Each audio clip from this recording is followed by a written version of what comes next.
Hello there, it's Tuesday, the 23rd day of June. I'm your host, Adrian Atkinson. A special welcome to our viewers at home and abroad, and anyone joining us for the very first time. We have an informative show lined up just for you today, highlighting some of the initiatives and developments taking place right here at home. Stay with us. Jamaica Magazine continues right after this break.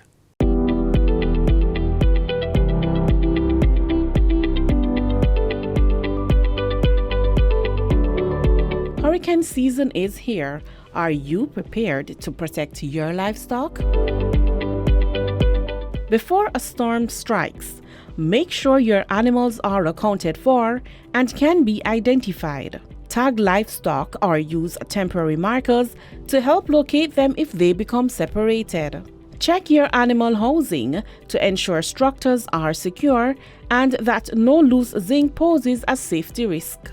Before the storm arrives, also remember to cover mesh areas of poultry coops, move animals to higher ground where necessary, and store equipment and animal food in a dry, safe place. You also want to have a first aid kit on hand, because what you want to do, you want to make sure that after the hurricane and you're assessing your animals, if you see any cuts, any bruises, etc., you can treat it right away so that you do not have problems with screwworm or sometimes pneumonia might try to set in. Taking simple precautions today can help protect your animals, your investment, and your livelihood tomorrow. For assistance or more information, contact the Rural Agriculture Development Authority, RADA.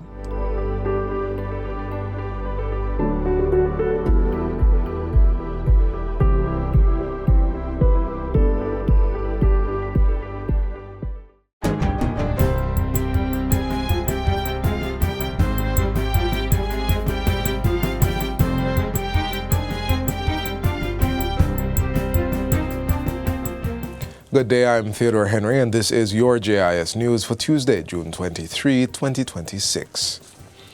90% of students who sat their 2026 Primary Exit Profile PEP examination have secured placement in a school of their choice. The result was released by the Ministry of Education, Skills, Youth and Information at a press briefing on Monday. Portfolio Minister Dr. Dana Morris-Dixon says 9.5% of students were placed based on proximity, while 0.5% were manually assigned. 76 students were excluded from placement. These were primarily students who had special needs or who requested that they not be placed. And there are some private school students who do PEP, and their parents ask that they not be placed, but they just want to see how they perform vis-a-vis the rest of the cohort. Minister Morris-Dixon also reveals that 24% of students received their first choice school, 18% their second choice, and 16% their third choice. So when you add up all of that, you're almost at 60% that got their first three choices. And then you go further along and you see it gets less and less in terms of students going to their 5th, 6th, and 7th preference schools. Now, you notice all the children did better. So the primary school children did better. The prep school children did better.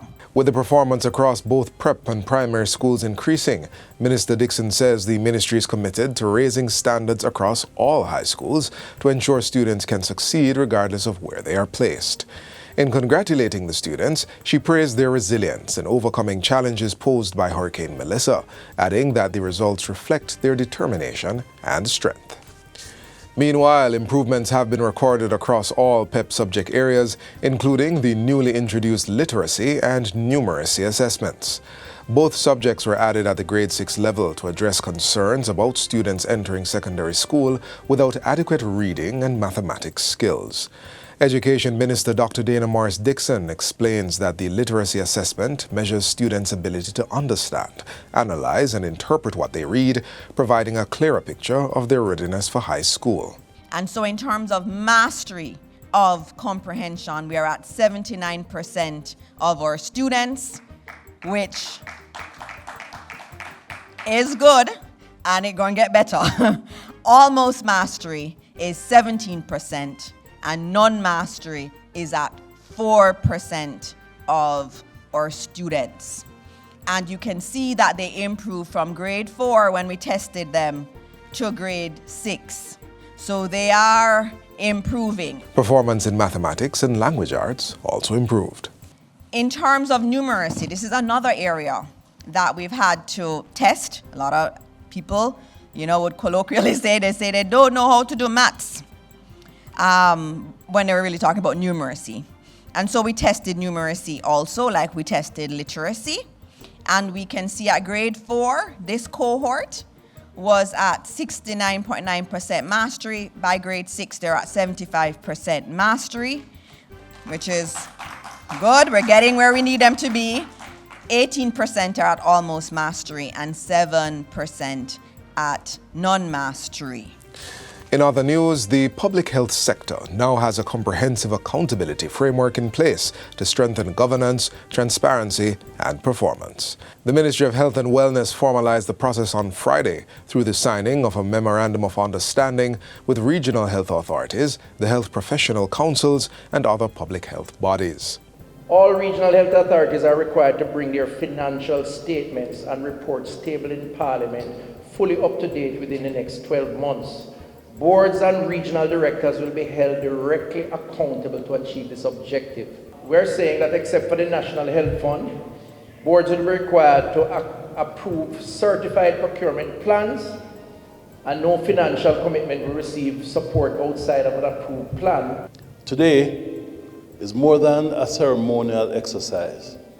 It is a reaffirmation of our shared responsibility to deliver quality healthcare services efficiently, transparently, and in a manner that upholds the public trust. The framework we signed today establishes clear expectations, promotes transparency, supports performance management, and reinforces our commitment to achieving national health priorities. The accountability framework establishes clear performance targets and strengthens financial management, procurement oversight, and governance standards. It also includes measures to improve reporting compliance, fill critical vacancies, and enhance oversight mechanisms across the sector. The ministry says it will provide regular public updates on implementation over the next 12 to 18 months as it works to build a stronger and more accountable healthcare system for Jamaicans. The Jamaica Urban Transit Company, JUTC, is offering a $1 million reward for information leading to the arrest and charge of a person of interest in connection with an arson attack that destroyed one of its buses. The incident occurred on May 30 at the Spanish town lay-by in St. Catherine, where a Yutong compressed natural gas CNG bus valued at approximately $200,000 was set ablaze. Speaking at a press conference on Monday, Manager of Franchise Protection and Inspection at the JUTC, Mark Dillon, outlined the sequence of events leading up to the incident. He says the suspect boarded the bus in downtown Kingston before traveling to Spanish Town. After paying his fare in cash, he traveled with the other passengers to Spanish Town. When the bus arrived at the Spanish Town lay-by and passengers exited the vehicle, the individual remained briefly on board. Surveillance footage shows him igniting an object. Then he quickly disembarked, and shortly thereafter, the vehicle became engulfed in flames.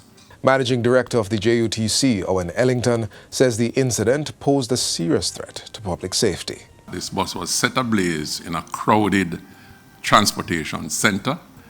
This bus is powered by CNG, which is an explosive combustible element, and had any of the gas cylinders on that bus exploded in the crowded bus park on an afternoon, the impact would have been catastrophic.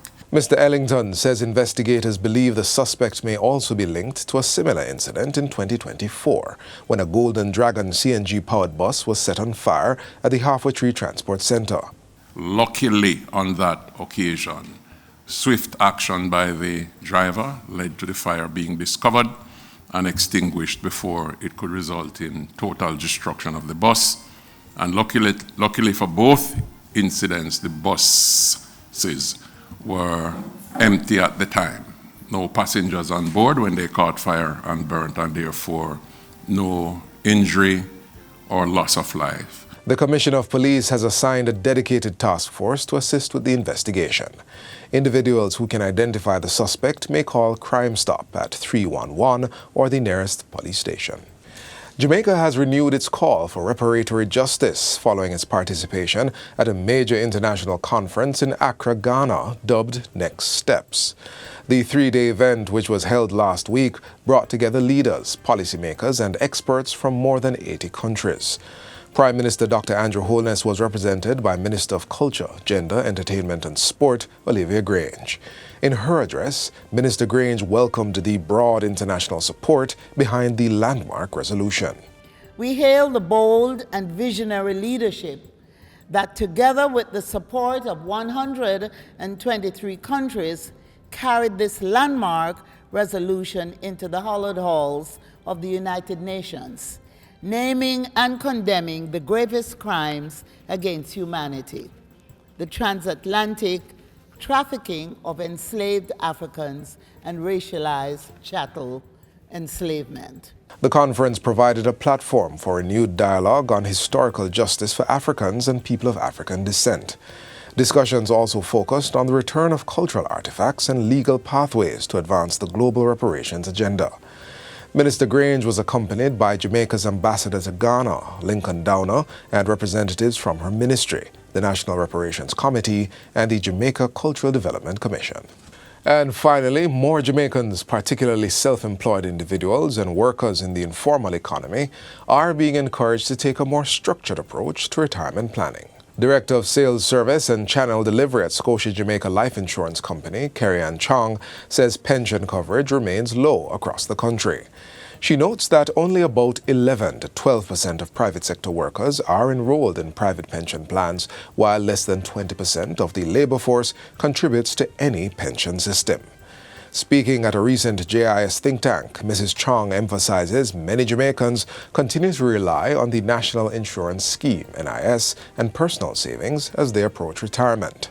When we look at this alongside longer life expectancy, where many people may spend 20 years or more in retirement, it becomes clear that planning ahead is increasingly important for long-term financial stability.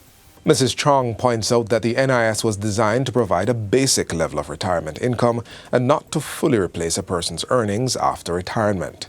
She says there is a need to expand retirement coverage and is encouraging more Jamaicans to participate in approved retirement savings programs. Because retirement planning cannot be limited only to formally employed workers if we're serious about expanding coverage. Scotia Bridge is designed as an approved retirement scheme that helps individuals build consistent long-term retirement savings in a structured way. What makes it practical is how it aligns with real life in Jamaica. And that's it for JIS News Today. I'm Theodore Henry. Thanks for watching.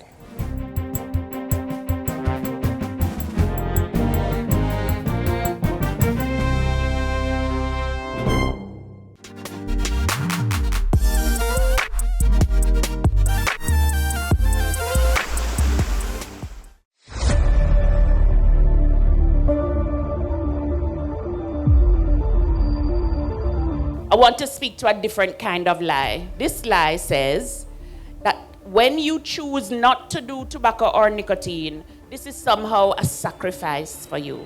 It means that you are boring, unadventurous, or out of step with your people. I want you to understand with absolute clarity that the opposite is what is true. There are more of us that don't smoke, don't puff, don't vape than those that actually do.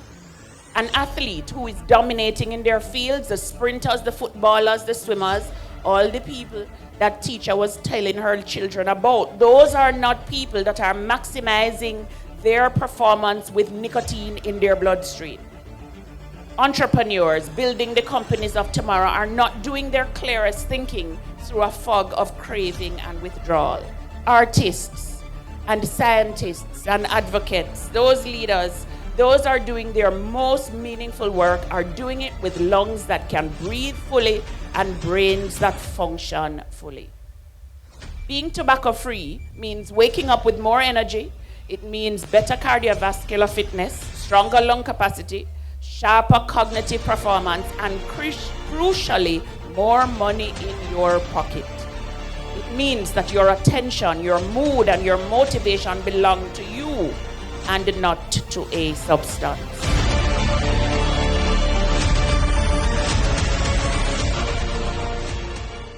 Let's now head over to Jamaica House for our weekly roundup of the key events and developments on the Prime Minister's agenda over the past few days.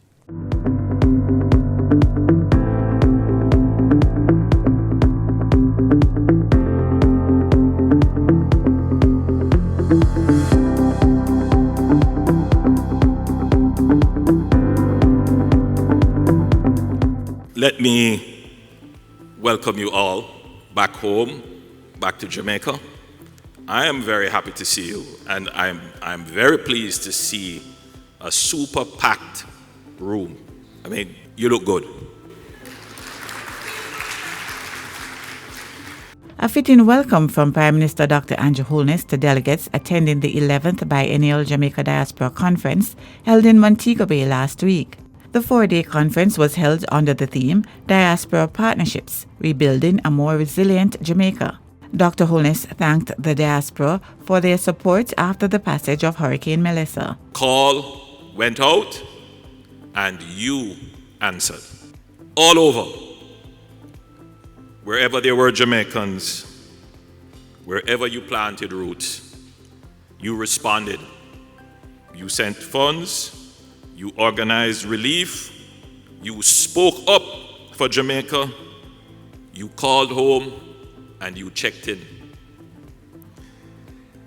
That made a world of difference. Thank you. For diaspora members still working on projects, I'm happy to hear that there are projects already structured for communities that have been affected by the hurricane. Thank you for your service and your contribution. As the government enters the rapid reconstruction phase under the National Reconstruction and Resilience Authority (NARO), the Prime Minister sought to guide members of the diaspora on how to get involved. So we may be building a road and you have some lands in proximity.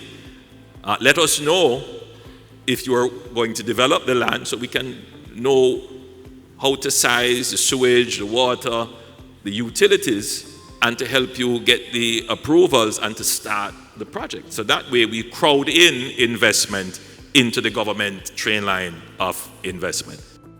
Dr. Holness also stressed the need for a cultural revolution to improve productivity, efficiency, and the ease of doing business in Jamaica. Efficiency is a resource like oil, like bauxite, like tourism. Efficiency. We need the cultural revolution in the way in which we do business so that we can match the speed on the track with the speed on doing business. We must become the fastest economy and society in the world to do business. And we definitely need to develop the kind of social movement towards that. Back in Kingston, Prime Minister Holness emphasized the importance of regulated settlement as he delivered land titles to residents of Akiwalk and Jacksontown in St. Andrew. Both communities are located off Malines Road and were declared as special improvement areas in 1978 and 1980. We are not in the region where titling is going to contribute significantly to our economic development. And that is why it is a strategy of the government to rapidly expand the titling process. Because what the titling process does, it enshrines in the minds of the people ownership. But ownership comes with responsibility. The Prime Minister declared that more land titles would be distributed under the systematic registration process. In addition, he indicated that all agencies with a land bank have been commissioned to present all the lands that can be made available. We're going to very shortly come with that so that people who want land can apply for it. It will be a competitive process, right? But then we know the issues about equity. Some people can afford and some people can't. So we have to figure out, that's the only reason why we haven't come with it yet. How are we going to ensure that those people who can't afford it, when they're going to a competitive process, that they can still get access? Prime Minister Holness also took special time out to meet with Takaya Dryden, a brilliant young chef who is currently competing on MasterChef and representing Jamaica. Takaya, I want to congratulate you for being a part of the MasterChef competition in the United States and for representing Jamaican culture in international culinary competition. I've learned so much from you today. I have not been in the kitchen for many years. On MasterChef, Takaya is using family secrets learned from her grandmother to share our bold Caribbean flavors with the judges. So I've been cooking all Jamaican dishes. The theme of the competition is to show your culture on a plate and elevate it. Okay. That's what Chef Gordon wants to see. Dr. Holness described the meeting as extra special as they were outside for a true Jamaican-styled backyard cooking session. I thoroughly enjoyed my time with you, and I look forward to seeing you win the competition and going on to even greater things. Thank you for taking the time out of your day to have lunch and cook with me, and I'm glad to be representing Jamaica and show you what I've been doing thus far. And finally, Prime Minister Dr. Andrew Holness hosted a Father's Day brunch for staff of the Office of the Prime Minister on Wednesday. The event, which had a World Cup theme, was held on the lawns of Jamaica House. Dr. Holness re-emphasized the importance of fathers to the development of the nation. You need to be leading your household in productivity, getting your children to appreciate the value of work, the value of using their time efficiently and productively. And if that mindset change, if that change were to happen, we would grow our economy and increase our economic freedom to truly determine the size of the household that we would want. And that's it for Jamaica House Weekly. Be sure to join us next time for more of the news stories coming out of the office of the Prime Minister.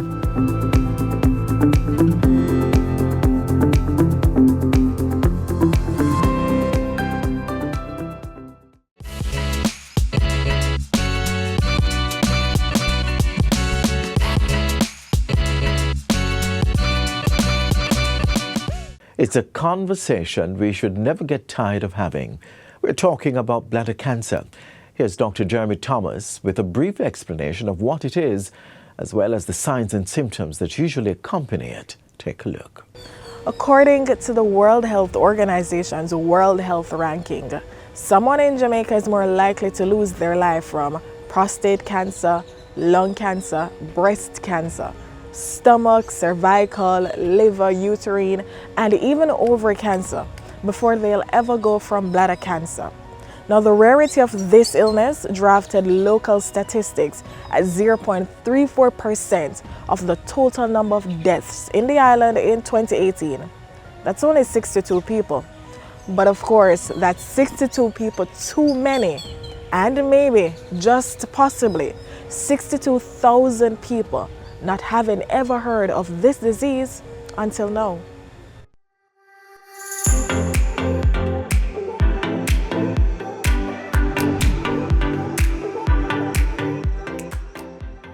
So the bladder is a small muscular organ that is in the pelvis, deep down in the pelvis. Its purpose is really to store urine. Now, cancer, as has been said before, it refers to the unregulated abnormal growth of cells, and in this case it would be the bladder. So bladder cancer is unregulated growth, usually from the lining of the bladder, that is abnormal cell growth.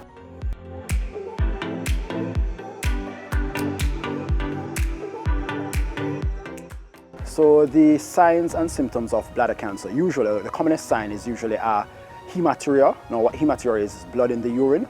So usually it's painless hematuria, maybe painful hematuria, which is pain along with blood in the urine. Also, there may be irritative bladder symptoms, or as we would say, storage, lower urinary tract symptoms. Some of these include urgency, frequency, going to the bathroom frequently, waking up often at nights, it's known as nocturia, and in general, some dysuria, which is like burning when you pass your urine. Now, before you experience any of those symptoms, there are some causative factors that lead to bladder cancer that you may want to assess first. It simply means that while it happens, it's usually preventable.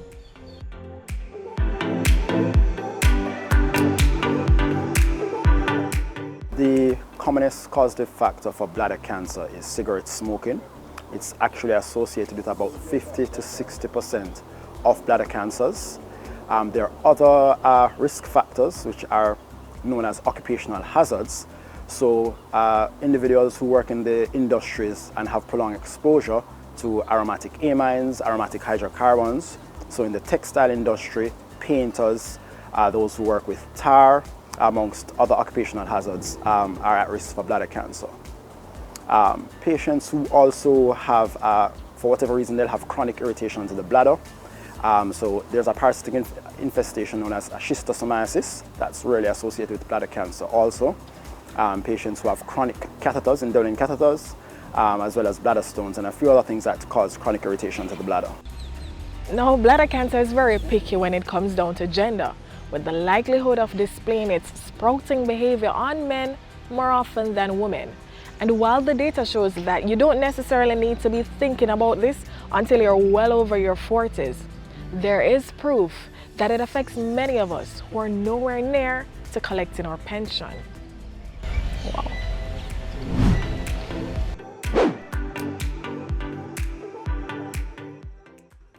The older you become is the more at risk you are. Usually not before the age of 40 that bladder cancer is seen. It's more common in the 5th to 6th decades of life.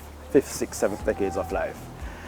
It's actually more common in men than women, and this is thought to be associated with lifestyle amongst other things.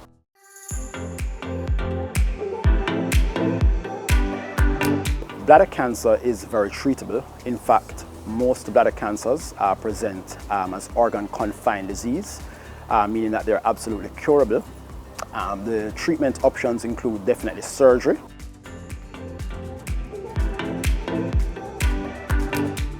This involves what is known as a transurethral resection of the bladder to actually get diagnosis, and in some cases is curative if the tumor is completely gotten. This involves passing instruments through the urethra, which is the opening through which you pass urine from the bladder, and that allows us to see the tumor. It allows us to resect or scrape the tumor away from the bladder wall, and in some cases we may or may not give intravesical immunotherapy or chemotherapy depending on the risk of the disease. But that's usually how bladder cancer is initially treated. So now may be a good time to just pause for a bit and think about the causes, signs, and symptoms of bladder cancer. And if you've been treated from it before, remember to get your regular checkups, because bladder cancer has a high recurrence rate. Watching from the sidelines or the confines of a bed can be a bit of a sting for some, piercing for others.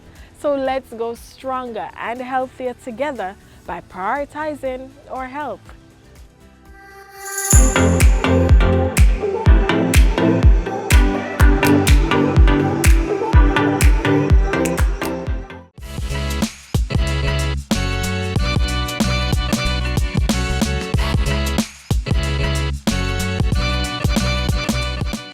And that's a wrap for today's edition of Jamaica Magazine. In the meantime, we invite you to visit our website at jis.gov.jm for more news you can use. On behalf of the entire production team, I'm Adrian Atkinson. Stay safe.